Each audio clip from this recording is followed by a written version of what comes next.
नमस्कार बच्चों, आइए हम अगले क्वेश्चन में चलते हैं। मैंने यहाँ पर लिखा हुआ है, देखो बच्चों, मैंने यहाँ पर थोड़ा क्वेश्चन शॉर्टकट में लिखा है। Find the zeros. ये क्वाड्रेटिक पॉलिनोमियल है, मैंने क्वाड्रेटिक पॉलिनोमियल नहीं लिखा है, तो क्वाड्रेटिक पॉलिनोमियल है, इसकी जीरोज फाइंड करनी है और वेरीफाई करना है कि इसका जो जीरोज के रिलेशन होते हैं उसके, ठीक है, जीरोज और कोफिशिएंट के बीच में जो रिलेशन होता है वो हमें वेरीफाई करना। आइए मैं इसको सॉल्व करना शुरू कर देता हूँ। ठीक है बच्चों, यहाँ पर देखिए, तो मैं एक बार फिर लिख लेता हूँ इसको, 6x⁻3। देखिए बच्चों, इस टाइप के जो क्वेश्चन होते हैं इसको आप जरा रीअरेंज कर सकते हैं। ठीक है, पहले जो होते हैं x की पावर में आते हैं और बाद में जो कांस्टेंट टर्म होता है वो सबसे लास्ट में आता है। तो देखिए यहाँ पर x है तो हम इसको आगे लिखेंगे 7x और -3। आप इसको रीअरेंज करके ऐसे लिख सकते हैं। ठीक है बच्चों, तो मैं फिर बताता हूँ, ये a है और ये b है और ये c है, कांस्टेंट टर्म c होता है हमेशा। ठीक है, आइए हम इसको करना शुरू करते हैं। देखिए बच्चों, यहाँ पर मैं देखिए दोबारा वो लगा देता हूँ, लाइन लगा देता हूँ। और देखिए यहाँ पर 6 जो a है और c यानी फर्स्ट टर्म और लास्ट टर्म की हमें मल्टीप्लाई करनी है। और मल्टीप्लाई करने पे आ गया यहाँ पर 6 3 जा 18, 8 - 18 x की पावर स्क्वायर, सॉरी स्क्वायर है यहाँ पर। देखिए ये थोड़ा सा कंफ्यूज वो हो गया, तो मैं इसमें स्क्वायर कर देता हूँ। क्वाड्रेटिक इक्वेशन जो होती हैं वो स्क्वायर होते हैं, कोई भी जो मैंने फर्स्ट वीडियो में बताया है कि क्वाड्रेटिक पॉलिनोमियल जो होते हैं जिसकी पावर 2 होती है वो होते हैं, और क्यूबिक वो होते हैं जिसकी पावर 3 होती है। तो क्यूबिक नहीं है, क्यूबिक पॉलिनोमियल नहीं है, ये है क्वाड्रेटिक पॉलिनोमियल। ठीक है बच्चों, तो देखिए आगे करते हैं। अब देखिए मल्टीप्लाई करने पर जो आया है 18x² आया माइनस का। और कई बच्चे मुझसे पूछते हैं कि सर हमें पता कैसे लगे कि इसमें माइनस करना है या प्लस करना है। तो मैं आपको बता देता हूँ, जिसकी हम मल्टीप्लाई करते हैं, हमें उसका साइन देखना होता है कि हमने जिसको मल्टीप्लाई किया है। यहाँ पर देखिए 6 के सामने कोई साइन नहीं है तो प्लस है, और फिर हमने 3 की मल्टीप्लाई किया, 3 के सामने माइनस है तो हमने एक संख्या प्लस की एक संख्या माइनस की लेते हैं। अब बच्चों आप ही खुद सोचो कि माइनस प्लस क्या होते हैं। माइनस, जी हाँ माइनस होते हैं, तो माइनस करने पे आना चाहिए 7। तो आप सोचिए ऐसे कौन से 2 नंबर है जिनको मल्टीप्लाई करे तो 18 और माइनस करे तो 7, क्योंकि ये जो मिडिल टर्म होता है इसके ही हमें फैक्टर करने होते हैं। ये देखिए नज़दीक से मैं दिखा रहा हूँ, तो उसी के ये हमें फैक्टर करने होते हैं। ठीक है बच्चों, तो देखिए कौन से नंबर होंगे वो, हाँ जी हाँ, वो नंबर होते हैं 9 और 2 होते हैं। देखिए बच्चों हमारे पास 9 और 2 है, लेकिन यहाँ पर जो साइन है वो देखना आपको, यहाँ पर साइन माइनस का, इसलिए बड़े नंबर पर आप माइनस का साइन रखेंगे और छोटे पर आप प्लस का रखेंगे। ठीक है, तो 9x यानी 2x और 9x हो जाएंगे नंबर। तो इस जो 7x है उसकी जगह हम 9x और 2x लिखने वाले, यानी माइनस का 9x और प्लस का 2x लिखने वाले हैं। आइए भाई देखिए इसको आगे, देखिए यहाँ पर मैं लिखता हूँ 6x, हाँ दिखाई दे रहा है ना बच्चों, हाँ 6x² -9x + 2x और -3। ठीक है बच्चों, आज देखो हम इनको मल्टीप्लाई करें तो 18 आ जाता है और उनको आपस में माइनस करें तो 7 आ जाता है माइनस का, क्योंकि बड़े नंबर के सामने माइनस का हमने रखा है। तो इसके इक्वल हम 0 मान लेते हैं। ठीक है बच्चों, तो सीधा निकल आएगा। फिर वही हमेशा की तरह हम इसमें से 2 टर्म लेंगे, 4 टर्म हमारे पास होगा, तो पेयर बना लो इसमें से ऐसे।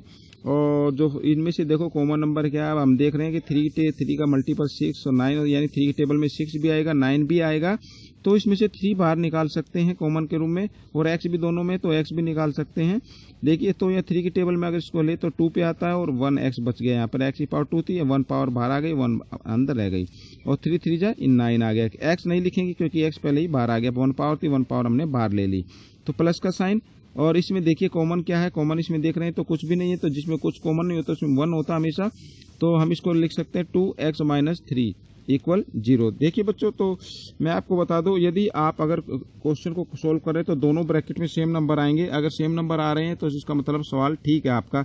सेम नंबर आपको लाने नहीं है, हाँ आपको सोल्व करेंगे तो अपने आप आ जाते हैं ये सोल्व करते वक्त। ठीक है, कभी आप सोचेंगे इसका ये नंबर भी इधर लेके आए। ठीक है, अच्छा आगे करते हैं। देखिए दो, फिर वही 3x और 1x, ये ब्रैकेट से बाहर पे हम इसको लिखते हैं, और एक दोनों ब्रैकेट में नंबर है उनमें से एक नंबर लिख लेते हैं ऐसे = 0।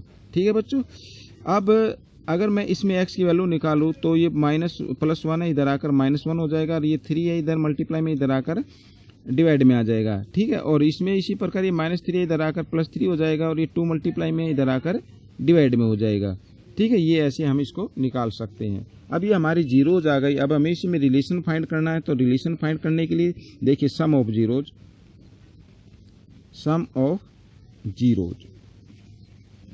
जीरोज क्या होता है ये देखिए, हम इनको सम कर लेते हैं ऐसे। ठीक है बच्चों, आइए इसको मैं आगे बढ़ा देता हूँ। और 3 और 2 का एलसीएम लेंगे अब इसमें, तो कितना आएगा 6 आएगा। और 6 को 3 से डिवाइड किया, 2 को 1 से मल्टीप्लाई, 2 1 जा 2 प्लस, और 6 को 2 से किया 3 3 3 जा 9। ठीक है बच्चों, आइए हम इसको करते हैं। तो यहाँ पर देखिए बच्चों, माइनस प्लस माइनस हो गया, 9 में से 2 माइनस कर दीजिए, माइनस 7 आ जाएगा, बड़ी संख्या प्लस की प्लस का आ जाएगा।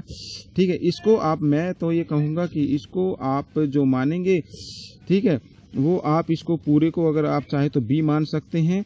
ठीक है, यानी ये हमने लिखा माइनस b बाई a की फॉर्म में। ठीक है, चाहे तो आप इसको इस फॉर्म में भी लिख सकते हैं। तो इसमें हमारा b आएगा तो 7 आएगा। ठीक है, और a जो होगा वो हमारा 6 होगा। ठीक है, हमने कर लिया ये। तो आइए, ये हमारा रिलेशन हो गया।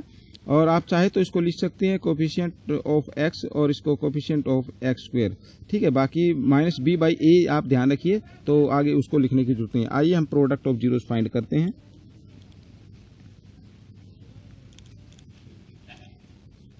ये देखिए बच्चों, मैं हमेशा बिल्कुल वही तरीका अप्लाई करता हूँ, जिस तरीका जो बिल्कुल इजी हो और करने में आसान हो। ठीक है बच्चों, प्रोडक्ट ऑफ जीरोस, इनकी हम प्रोडक्ट कर देते हैं ब्रैकेट में लिख के, ऐसे हम प्रोडक्ट कर दे। आप कहेंगे सर ब्रैकेट में क्यों लिखा, क्योंकि ब्रैकेट में मैंने इसलिए लिखा क्योंकि इसमें एक साइन माइनस का था, इसलिए हम ब्रैकेट में लिखे। ब्रैकेट में ना भी लिखे तो कोई दिक्कत नहीं है। अब भाई इसको मल्टीप्लाई कर देते हैं।